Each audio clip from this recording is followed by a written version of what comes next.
Hello hello everybody, how is everybody doing? कैसे तुम सब? Hi guys. तो आज के सेशन में हम तुम्हारा डायग्रामेटिक रिप्रेजेंटेशन करेंगे एग्रीगेट डिमांड और एग्रीगेट सप्लाई की। लास्ट क्लास में वन शॉट में पूरा थ्योरी पार्ट हमने कर लिया था एग्रीगेट डिमांड और एग्रीगेट सप्लाई का। जिन्होंने नहीं देखा वो जाके देख लो ताकि आज का ये वाला सेशन समझ आ जाए।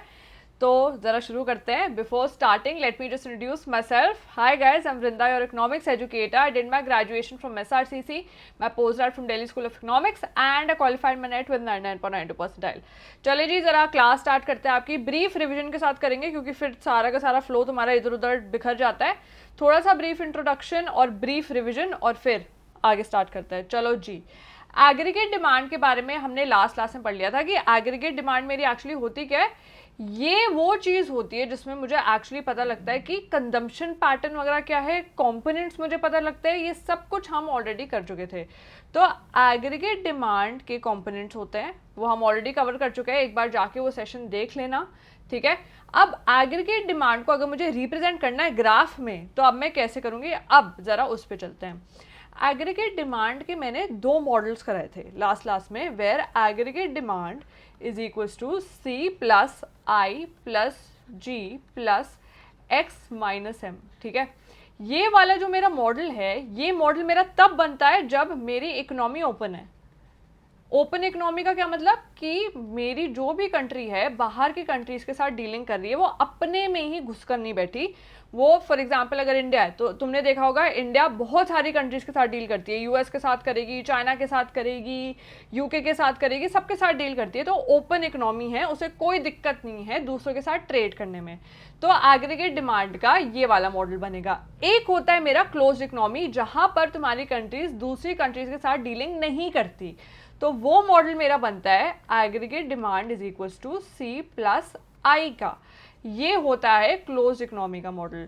अब क्लोज इकोनॉमी मैम हम पढ़ क्यों रहे हैं? जनरली तो सारे इकोनॉमीज मेरी करती है दूसरी कंट्रीज के साथ डील। ऐसी तो कोई भी कंट्री तुमने ज़्यादातर देखी नहीं होगी जो बाकी कंट्रीज के साथ डील ही नहीं करती। तुमने देखा होगा US अपने में घुस के बैठी रहती है, बाकी कंट्रीज के साथ करती है डील ऑब्वियसली। पर NCERT है, CBSE है, तो तुम्हें सिर्फ और सिर्फ एग्जाम के हिसाब से क्लोज इकोनॉमी का मॉडल करना है और किसी का नहीं करना। तो चिल करो, ये बड़ा वाला तुमने करना नहीं है, पर हाँ पता होना चाहिए। ऐसा नहीं कि तुम अगर CUET में तुमसे पूछ ले तो तुम्हें पता ही नहीं भाई क्या है ओपन इकोनॉमी क्लोज इकोनॉमी। तो एज लाइक योर नॉलेज तुम्हें पता होना चाहिए ओपन इकोनॉमी और क्लोज इकोनॉमी का मॉडल क्या होता है। पर एग्जाम में तुम्हें सिर्फ और सिर्फ यही करना है और कुछ नहीं करना, ठीक है। अब जरा नेक्स्ट पार्ट पे शिफ्ट होते हैं। एग्रीगेट डिमांड में दो चीजें आ रही है, एक C आ रहा है और एक I आ रहा है। ये C क्या होता है? C स्टैंड्स फॉर कंजम्पशन और I मेरा किससे स्टैंड करता है? इन्वेस्टमेंट। ये दोनों चीजें हम कर चुके थे तुम्हारी लास्ट क्लास में। कंजम्पशन अब ये किसकी इंक्लूड करेंगे हम इसमें? लास्ट क्लास में हमने सीखा था कंजम्पशन दोनों सेक्टर्स करते हैं, प्राइवेट सेक्टर भी करता है, गवर्नमेंट सेक्टर भी करता है। पर इसमें कौन सी वाली लेनी है? इसमें प्लीज कान खोल के सुने ये बात, ये वाली कंजम्पशन की जब भी हम बात करेंगे हम प्राइवेट सेक्टर की बात कर रहे हैं और किसी सेक्टर की नहीं कर रहे। क्लियर? अब इन्वेस्टमेंट कौन सी लेनी है? इन्वेस्टमेंट भी दोनों सेक्टर्स करते हैं, यहाँ पे प्राइवेट भी करता है, तुम्हारा गवर्नमेंट भी करता है। कौन सी इन्वेस्टमेंट लेनी है मैम? इन्वेस्टमेंट यहाँ पर मुझे लेनी है ऑटोनोमस वाली। ऑटोनोमस कौन सा सेक्टर करता है? हाँ जी, पूछे खुद से लास्ट वाली चीजें। ऑटोनोमस इन्वेस्टमेंट मेरी करता है गवर्नमेंट और कोई नहीं करता। क्लियर? तो aggregate demand is equal to C plus I। Close economy का मॉडल होता है जो तुम्हें पढ़ाई करनी है। C stands for consumption, I stands for investment. Consumption will be of your private sector and investment will be of your government sector which is known as autonomous investment, ठीक है जी। अब जरा चलते हैं तुम्हारे स्केड्यूल पर कि ये कैसा दिखता है, क्या दिखता है, कैसा ग्राफ बनेगा, क्या होगा। वो स्टार्ट करने से पहले एक बेसिक चीज़ मुझे तुम्हें बतानी है। आई थिंक तुम्हें पता ही होगी ऑन सम लेवल। अगर मैं इनकम की बात करूं, ठीक है, इनकम की बात हो रही है और कंजम्पशन की बात हो रही है। इतनी बेसिक सी बात तो तुम्हें पता ही है कि एक इंसान अपनी इनकम से ही कंजम्पशन करता है। ऐसा तो है नहीं कि कोई उसका चाचा ताऊ वगैरह लगा हुआ है कि उसके लिए कंजम्पशन करा देगा, नहीं ना। तुम्हें भी जब पॉकेट मनी मिलती है तो उस हिसाब से तुम थोड़ा सा उसमें से साइड करते हो और कंजम्पशन करते हो अपनी जाके। ये बेसिक सा कॉन्सेप्ट है। अब अगर मैं तुमसे पूछूं कि अगर कल को मेरी इनकम बढ़ती है तो क्या मैं अपनी कंजम्पशन इंक्रीज करूंगी या डिक्रीज करूंगी? नॉर्मल ह्यूमन बिहेवियर के हिसाब से मैं इंक्रीज करूंगी। मुझे लगेगा कि यार पैसा आया है, अब थोड़ी और चीज़ें खरीदते हैं। पहले अगर मुझे आईफोन मैं अफोर्ड नहीं कर सकती थी, मेरे पैसे आए, मैं ऐसे हो जाती हूँ यार चलो आईफोन ले लेते हैं। यही होता ना, this is basic human nature. हम इको में पढ़ते क्या हैं कि एक्चुअली लोग कैसे बिहेव करते हैं जब उनके पास पैसा आता है या जाता है।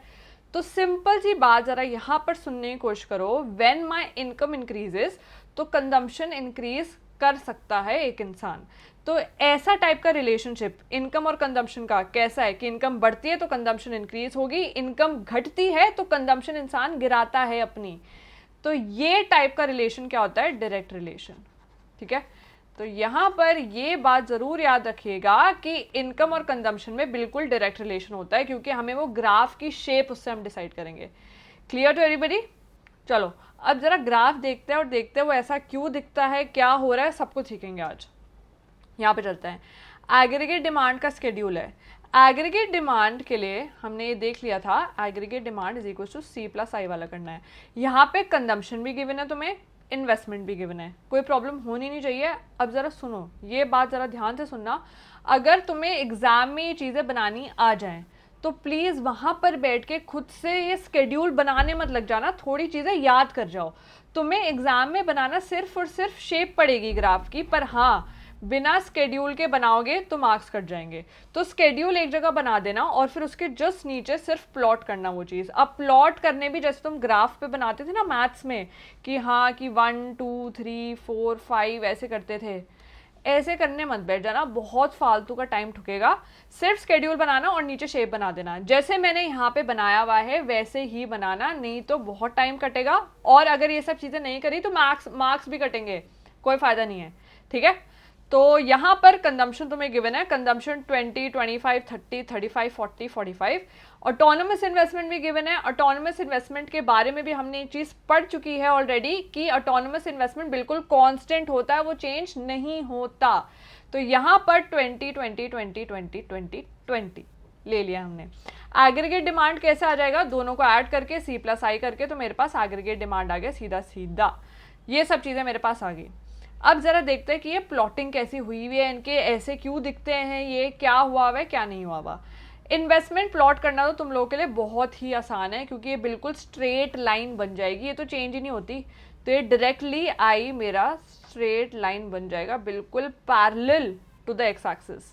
ठीक है, क्योंकि कांस्टेंट है, आई मेरा बन गया, कोई दिक्कत की बात ही नहीं है मैम। अब ज़रा देखते हैं कंजम्पशन कैसा बना हुआ है। कंजम्पशन मेरा बना हुआ है अपवर्ड स्लोपिंग।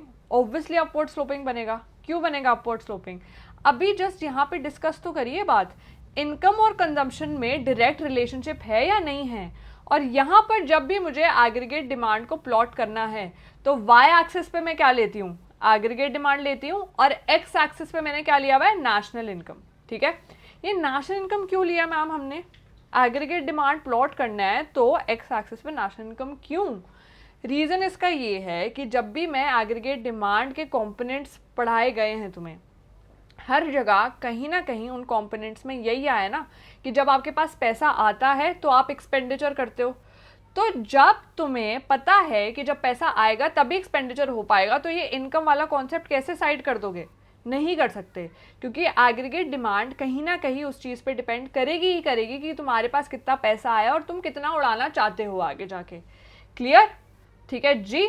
तो अब सी मेरा कैसे फॉर्म हुआ है? बिल्कुल अपवर्ड स्लोपिंग। क्यों? क्योंकि डायरेक्ट रिलेशनशिप है between consumption and your income, बिल्कुल डायरेक्ट रिलेशन है। ये यहाँ पर हमने रिप्रेजेंट भी कर लिया था, हमने पढ़ भी लिया, ये कॉन्सेप्ट भी समझ लिया। तो ये अपवर्ड स्लोपिंग हुआ है, परफेक्ट। अब यहाँ पर ये सी यहाँ से शुरू हुआ है, कहीं और से क्यों नहीं हुआ? यहाँ से भी तो हो सकता था, ओरिजिन से क्यों नहीं हुआ? ये यहाँ से ही क्यों हुआ है? अब इसकी बातें ज़रा गौर से सुनिएगा, उसके बाद हम एग्रीगेट डिमांड पे शिफ्ट होंगे। यहाँ पर एक इक्वेशन फॉर्म हुई हुई है where C is equals to C bar plus B Y, इसके बारे में बात करेंगे और फिर आगे चलेंगे। C is equals to C bar plus small B और वाई। ये सी बार किस लिए स्टैंड करता है? ये बी क्या है? क्या लोचा है ये लोचा कुछ भी नहीं है। सिंपल सी बात है कि मेरा जो भी कंजम्पशन होगा ये दो पार्ट में डिवाइडेड होगा, एक सी बार से और एक बी वाई से। अब ये सब चीज़ें हैं क्या? Now listen to this very carefully, एक एग्जाम्पल के थ्रू करते हैं हम। सी बार मेरा स्टैंड करता है मिनिमम लेवल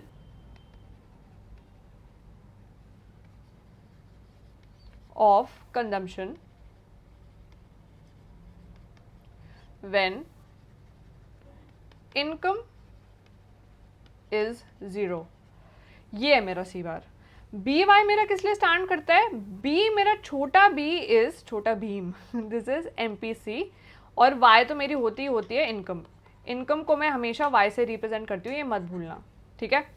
ये सीन है यहाँ पे। कॉम्पोनेंट्स तो मैम आपने बढ़िया लिख दिए कि ये होता क्या है, पर अब थोड़ा एग्जाम्पल से भी समझाओ। Now listen to this very carefully. Consumption का क्या मतलब कि मेरे पास जो भी पैसा आता है उस हिसाब से मैं कुछ एक्सपेंडिचर करती हूँ, कोई चीज़ें कंज्यूम करती हूँ, ये होता है। अब मैंने तुम्हें बोला है कि ये जो कंजम्पशन होता है इसके भी दो पार्ट्स होते हैं, एक सी बार होता है और एक बी वाई होता है। सी बार क्या है?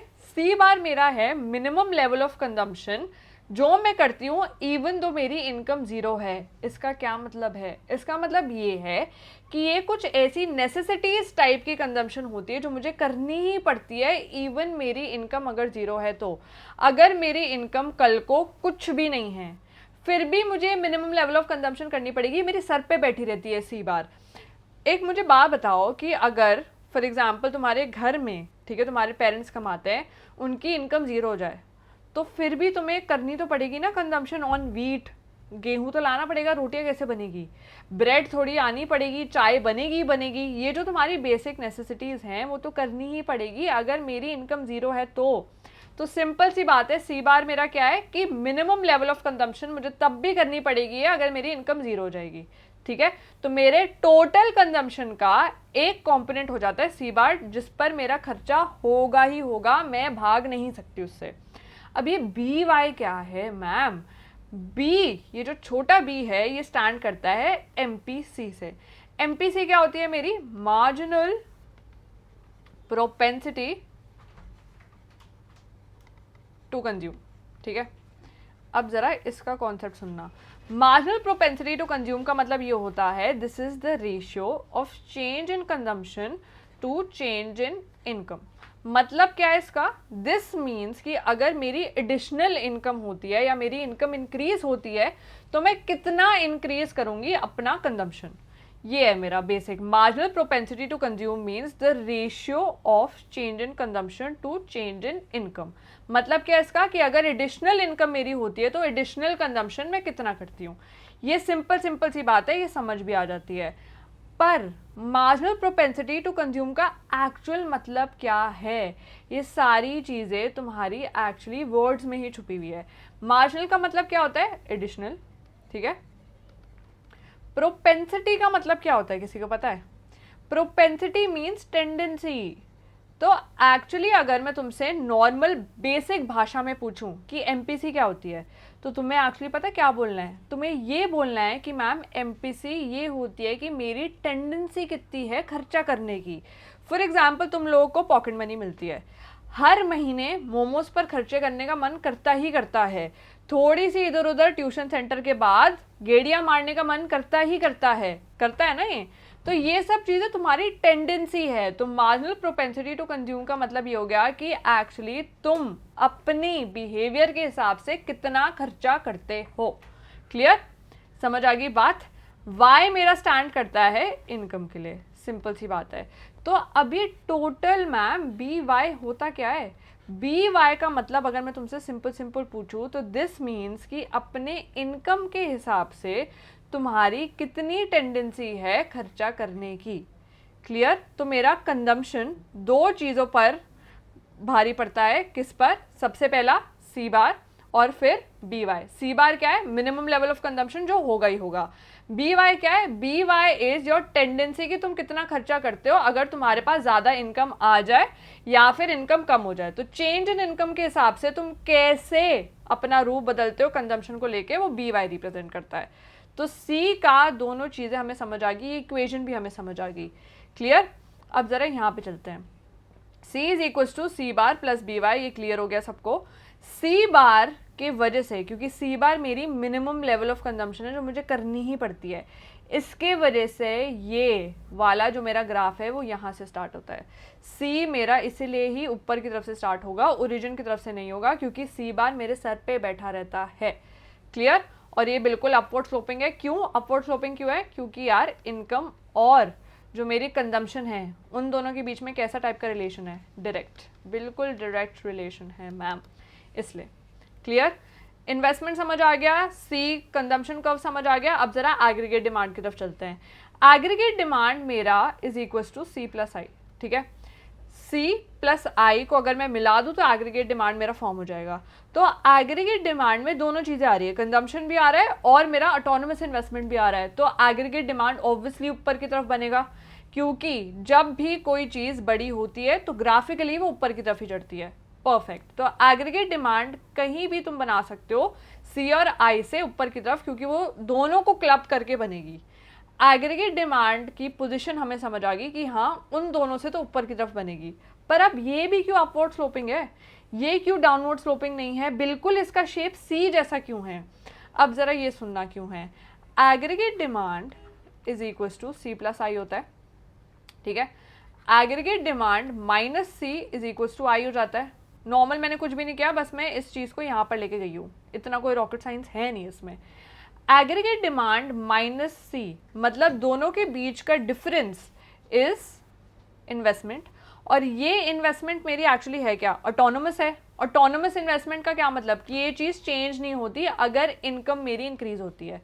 तो अगर दो चीज़ों के बीच का डिफरेंस बिल्कुल कांस्टेंट होता है और मुझे एग्रीगेट डिमांड प्लॉट करना होता है, तो ये भाई साहब ग्राफ का दस्तूर है, मैथ्स का दस्तूर है कि अगर एग्रीगेट डिमांड प्लॉट करना है और दो चीज़ों के बीच का डिफरेंस इज एब्सोल्युटली कांस्टेंट, तो वो आपको बिल्कुल पैरेलल बनाना पड़ेगा कंजम्पशन के। तो इसलिए सीधा सीधा पैरेलल ऊपर की तरफ शिफ्ट हो जाएगी और इन दोनों के बीच का जो डिफरेंस होगा वो आई होगा।